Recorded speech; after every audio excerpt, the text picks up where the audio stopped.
morning, ladies and gentlemen. We got him. On the evening of September 11th, a family member of Tyler Robinson reached out to a family friend who contacted the Washington County Sheriff's Office with information that Robinson had confessed to them or implied that he had committed the incident. This information was relayed to the Utah County Sheriff's Office and scene investigators at Utah Valley University. This information was also conveyed to the FBI.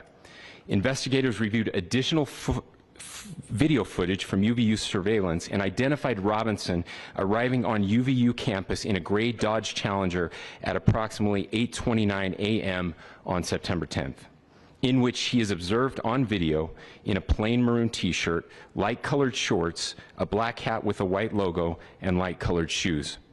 When encountered in person by investigators in Washington County on September 12th in the early morning hours, Robinson was observed in consistent clothing with those surveillance images. Investigators interviewed a family member of Robinson who stated that Robinson had become more political in recent years. The family member referenced a recent incident in which Robinson came to dinner prior to September 10th, and in the conversation with another family member, Robinson mentioned Charlie Kirk was coming to UVU. They talked about why they didn't like him and the viewpoints that he had. The family member also stated Kirk was full of hate and spreading hate.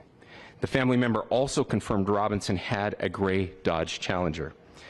Investigators identified an individual as the roommate of Robinson. Investigators interviewed that roommate, who stated that his roommate, referring to Robinson, made a joke on Discord.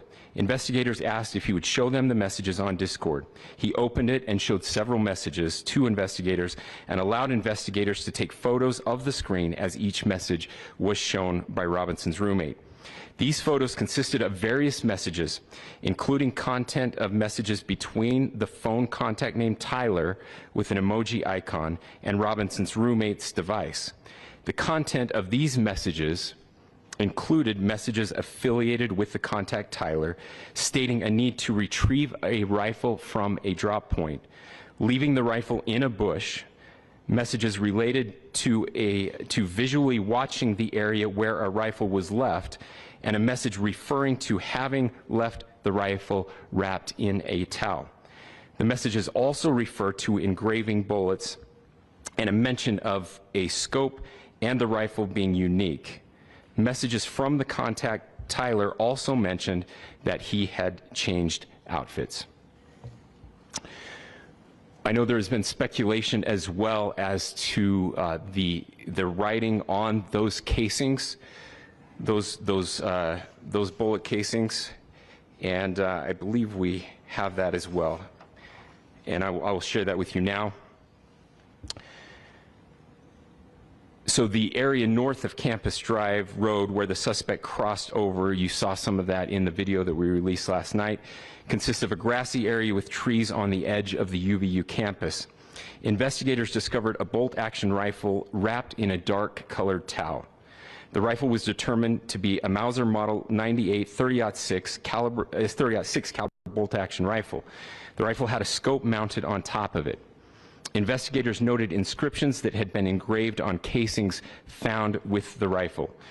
Inscriptions on a fired casing read, "Notices, bulges, capital OWO, what's this?" ? Inscriptions on the 3 unfired casings read, "Hey fascist!" ! Catch! ! Up arrow symbol, right arrow and symbol, and 3 down arrow symbols. A second unfired casing read, "Oh Bella Chow, Bella Chow, Bella Chow, Chow Chow," and a third unfired casing read, "If you read this, you are gay, LMAO." We are indebted to law enforcement across the state who has worked seamlessly together, local law enforcement, state law enforcement, and our federal partners with the Federal Bureau of Investigation. We're grateful for everyone who worked together in such a short amount of time to find this person and to bring justice. I want to thank the public who has been so engaged, reviewing videos, helping us with sending in tips, and helping us get to this point. I want to thank the family members of Tyler Robinson who did the right thing in this case and were able to bring him into to law enforcement as well. I especially want to thank the family of Charlie Kirk, Erica, Charlie's parents, his children. I want us to be thinking of them as we bring justice in this case. They will be involved in that justice. We will be working very closely with them as we move through this process as well. This is a very sad day for our country, a terrible day for the state of Utah, but I'm grateful that at this moment we have an opportunity to bring closure to this very dark chapter in our nation's history. With that, I will now turn the microphone over to the Director of the FBI, Kash Patel.